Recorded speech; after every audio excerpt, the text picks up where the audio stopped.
You're listening to Jack of All Trades, Master of Nothing, a podcast that celebrates those who do a little bit of everything.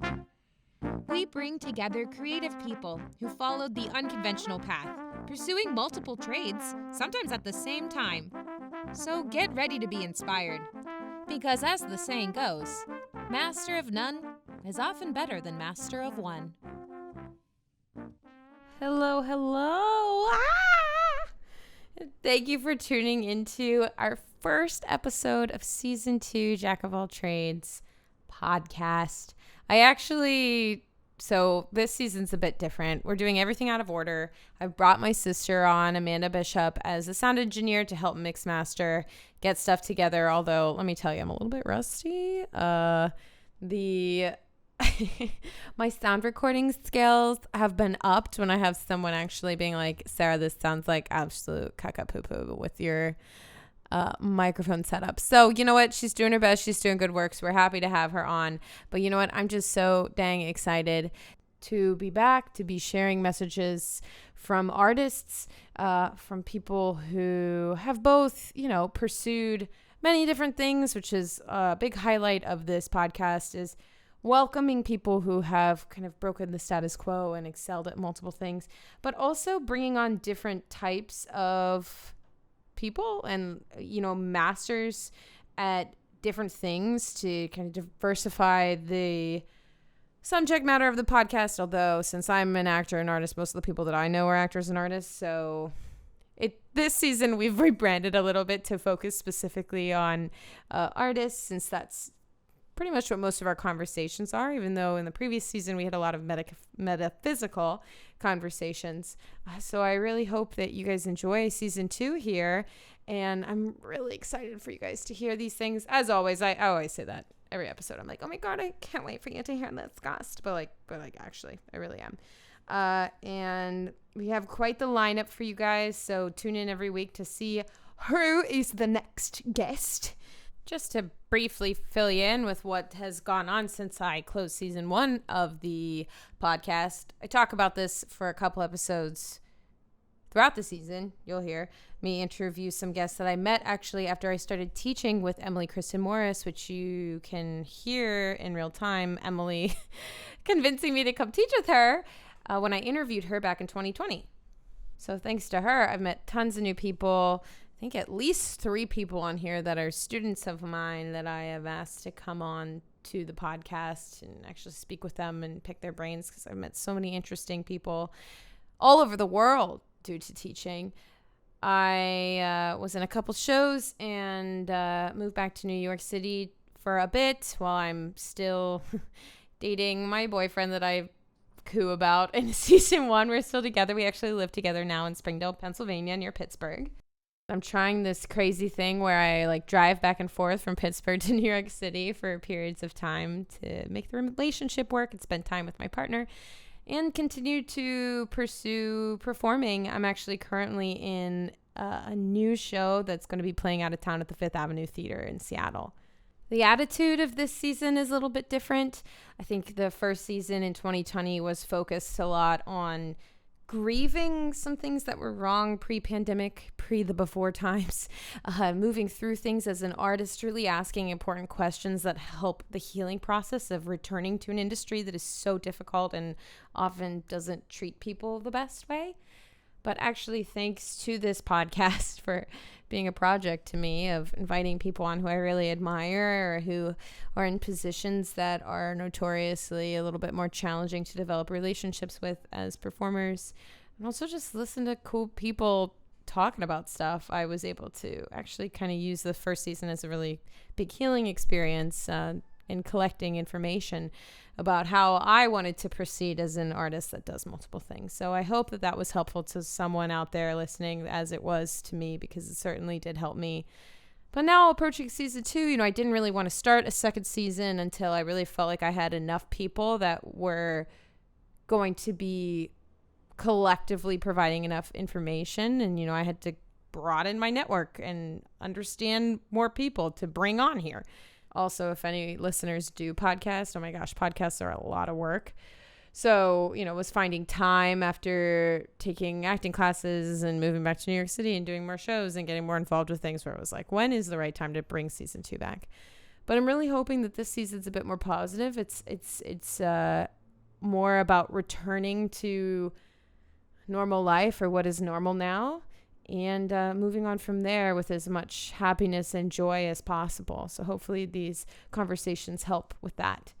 But in order to kick off season 2, I actually wanted to start with a card pull, which is something I was doing in the first season. Every so many episodes, I was doing a card pull from the Oracle deck, Animal Spirit by Kim Krans, illustrated by Kim Krans, that would help set the tone of the episode and almost, I guess, in a way, channel information from whatever came up around the subject of that card and what was going on in the world at that time, although there was a lot going on in the world at the time. I mean, we were straight up in the election, and the insurrection happened on January 6th during the podcast. There was so much energy going on.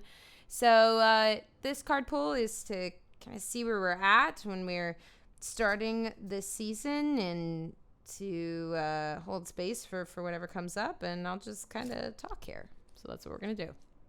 So I'm going to actually shuffle these as we talk right now. Shuffle. All right. So recently I've been pulling these cards personally, and I've been pulling 2 actually because I've listened to a lot of different spiritual teachers, and Natalie Miles is one of them. She's a medium, and she has her own podcast called I think it is So You Think You're Intuitive, and then there was another one, The Doorway. But she talks about polarity going on this year, and I very much agree with that, and I can feel that, how, can we exist in this chaos of what is the world right now and so much going on, and continue to hold space for our joy? Like, can both things be present? Which, has a lot to do with this podcast. Like, can you do multiple things at once? Can you move forward in your life pursuing the things you want to pursue, even if someone tells you otherwise or the world is falling apart? So I actually pulled 2 cards, and they are the hummingbird and the deer. So I'm going to grab my book here and read from them to explain to you what Kim Krans has to say about that, and then I'll launch into my own interpretation. So this is me reading this straight out of the book. So these 2 cards are supposed to represent the polarity of the podcast. That's what I asked. Like, what energy can I bring to the podcast listeners? And the hummingbird is positive, enthusiastic, spiritually resourceful. Well, let's hope so, because I just talked about how season 2, I wanted to be more positive and uplifting. So it reads, inside the tiny hummingbird resides an endless well of energy and positivity. The hummingbird's secret is that it has learned where to gather nectar. And it returns to these sources daily for nourishment and rejuvenation.